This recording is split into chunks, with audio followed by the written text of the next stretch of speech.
இன்றைக்கி நானே கிளம்பி ஷாப்பிங் போகலான்னு சொல்லிட்டு தான் கிளம்பிட்டு லிஸ்ட் எழுதிட்டு இருந்தேன். மந்த்தே முடிய போகுது. ஸோ இந்த முறை வந்து டிமார்ட் ஷாப்பிங் போகல. எப்போவுமே மந்த்லி ஒன்ஸ் மட்டும் தான் போவேன். ஏன்னா செகண்ட் டைம் போனால் பில் ஜாஸ்தி ஆகிடும். கொஞ்சம் கிராசரிஸ்லாம் இருந்ததுனால அதை வச்சு மெயின்டைன் பண்ணிகிட்டு இருந்தேன். மெயினாக கிளம்புனது பார்த்திங்கன்னா இட்லி அரிசி வாங்குறதுக்காக தான். வீக் டேஸ்ன்றதுனால வந்து பார்த்திங்கன்னா காலியாக தான் இருந்தது. கொஞ்சம் ரிலாக்ஸாக ஷாப்பிங் பண்ணலான்னு சொல்லிட்டு நேராக வந்து செகண்ட் ஃப்ளோர் தான் போயிட்டேன்.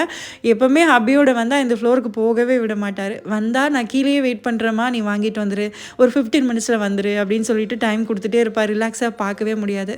ஒரு திங்ஸை வந்து வாங்குகிறோமோ இல்லையோ அதை வந்து என்னென்ன இருக்குதுன்னு பார்க்குறதுல ஒரு தனி சந்தோஷம்தான்.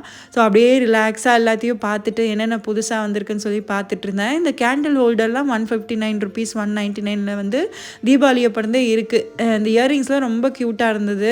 பாத்திர செக்ஷன் வந்ததோடனே பார்த்திங்கன்னா கண்ணே வந்து பிரைட் ஆகிடுச்சுன்னு சொல்லலாம். என்னென்ன புது புது பாத்திரம் வந்திருக்குன்னு சொல்லி பார்த்துட்டு இருந்தேன். இந்த பேன் பார்த்திங்கன்னா நல்லா ஹெவி பாட்டமாக இருந்தது. 179 ருபீஸு. அதே மாதிரி இந்த கோல்டன் பிளேட் பிராஸ் பிளேட்ஸ்லாம் வந்து பார்த்திங்கன்னா 299 399 வந்து போட்டிருந்தாங்க. இந்த கடாய் மேலே தான் ரீசெண்டாக கண்ணாக இருக்குது. 699 வந்து போட்டிருந்தாங்க. பட் நான் வந்து வாங்கலை. கண்ணாடி பால்ஸும் பார்த்திங்கன்னா 99 ருபீஸ் போட்டிருந்தாங்க. எப்போ வந்தாலும் ஒரு கப் வந்து வாங்கிடுறேன் மந்த்லி ஒன்ஸு. ஸோ இந்த முறை வந்து வாங்கக்கூடாது அப்படின்னு சொல்லிட்டு என்ன நானே கண்ட்ரோல் பண்ணிவிட்டு அந்த சாப்பர்லாம் இருந்தது அதெல்லாம் பார்த்துட்டு அதுக்கப்புறம் வந்து ஃபைனலாக வந்து பில்லிங்க்கு வந்து வந்துட்டேன்.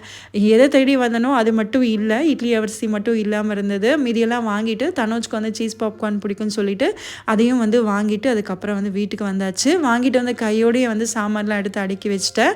உங்களுக்கு ஷாப்பிங் பண்ண பிடிக்குமான்னு சொல்லிட்டு கண்டிப்பாக ஷேர் பண்ணுங்கள். இந்த வீடியோ பிடிச்சிருந்தா லைக் கொடுங்க.